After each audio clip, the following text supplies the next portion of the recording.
আসসালামু আলাইকুম এভরিওয়ান। আমার আজকের রেসিপি চিকেন সসেস। আর এই সসেসটা যদি আপনারা বাসায় একবার তৈরি করা শিখে যান, আমি গ্যারান্টি দিয়ে বলতে পারি আপনারা বাহিরে থেকে চিকেন সসেস কেনা একদমই বন্ধ করে দেবেন।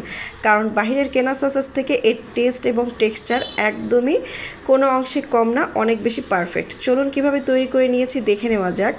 তো এখানে আমি 700 গ্রাম পরিমাণ বোনলেস চিকেন নিয়েছি। এর মধ্যে দিয়ে দিলাম স্বাদ অনুযায়ী লবণ, মরিচের গুঁড়া দিয়ে দিলাম 1 চা চামচ, দিয়ে দিয়েছি গোলমরিচের গুঁড়া 1/4 চা চামচ, এছাড়া দিয়ে দিচ্ছি সয়া সস 1 চা চামচ, দিয়ে দিলাম রেড ফুড কালার 1 টিস্পুন। এখন সব কিছুকে খুব ভালোভাবে মিক্সড করে নিচ্ছি। তো এখানে আমি আদা রসুন বাটা দিতে ভুলে গিয়েছি, তাই 1 চা চামচ পরিমাণ আদা রসুন বাটা দিয়ে দিচ্ছি। এরপর সব কিছুকে মিক্সড করে নিয়ে এটাকে ব্লেন্ডারে ব্লেন্ড করে নিচ্ছি।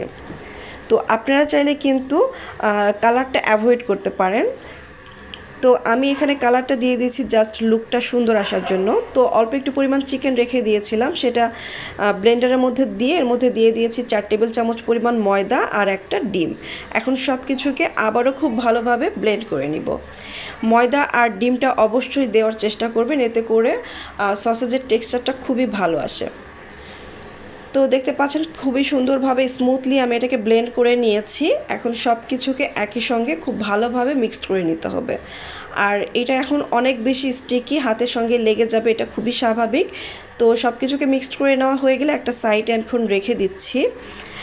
আর এই দিকে এখন আমি ফয়েল পেপার কেটে নিব। আর এই ফয়েল পেপারগুলো আপনারা যে কোনো সুপার শপগুলোতে খুবই ইজিলি পেয়ে যাবেন।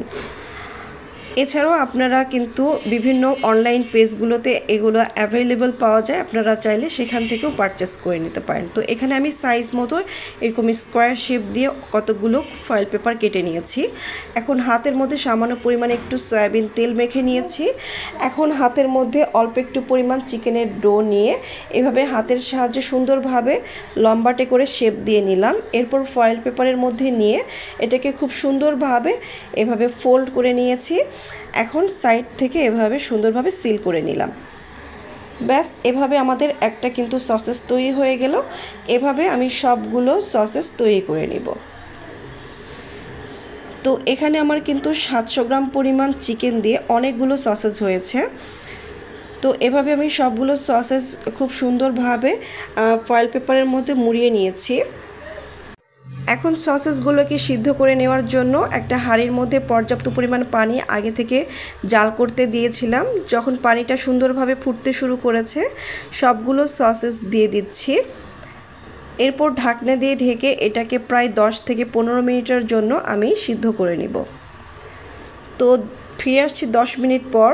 এখন চুলাটা বন্ধ করে দিচ্ছি আর সসেসগুলোকে পানি থেকে উঠিয়ে একটা বোলের মধ্যে ফ্রিজের ঠান্ডা পানি নিয়েছি, সেই ঠান্ডা পানির মধ্যে সসেসগুলো দিয়ে দিচ্ছি যেন দ্রুত সসেসগুলো ঠান্ডা হয়ে যায়।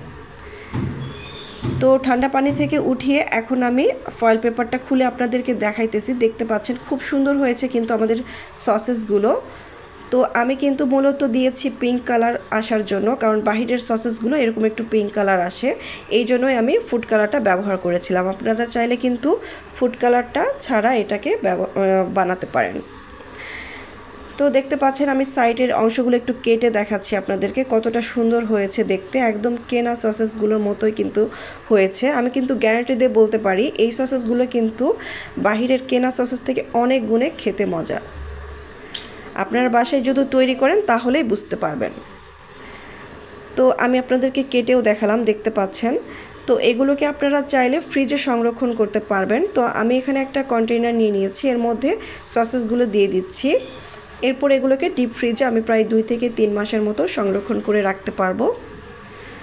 তো সারা রাতের জন্য আমি এটাকে ডিপ ফ্রিজে সংরক্ষণ করে রেখেছিলাম। এখন আমি এগুলোকে আপনাদেরকে একটু ভেজেও দেখাবো।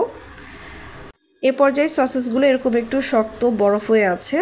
বাহিরে নর্মালে একটু 10 মিনিটের মতো রেখে দিলে আবারও নর্মাল পজিশনে চলে যাবে। তো এখন আমি চুলায় একটা ফ্রাই প্যানে সামান্য পরিমাণে একটু তেল নিয়ে নিচ্ছি। তেলটা গরম হয়ে আসলে একে একে সসেসগুলো দিয়ে দিচ্ছি। আর সসেসগুলোকে প্রায় 2 মিনিটের মতো ভেজে নিলেই হয়ে যাবে। তো তো এই সসেসগুলো দিয়ে আপনারা যে কোনো কিছু খাবারে ব্যবহার করতে পারেন অথবা শুধুও খাওয়া যায়। আপনারা চাইলে বাচ্চাদের টিফিনে ইউজ করতে পারেন, বার্গার, পিৎজা সব কিছুর সাথেই এটা সার্ভ করা যেতে পারে। তো আজকের ভিডিও আপনাদের কাছে কেমন লাগলো অবশ্যই আমাদেরকে কমেন্ট সেকশনে কমেন্ট করে জানাবেন। আর ভিডিও ভালো লেগে থাকলে আমাদের চ্যানেলটি সাবস্ক্রাইব করবেন, ফেসবুক পেজটাও ফলো দিতে ভুলবেন না। আল্লাহ হাফেজ, থ্যাঙ্কস ফর ওয়াচিং।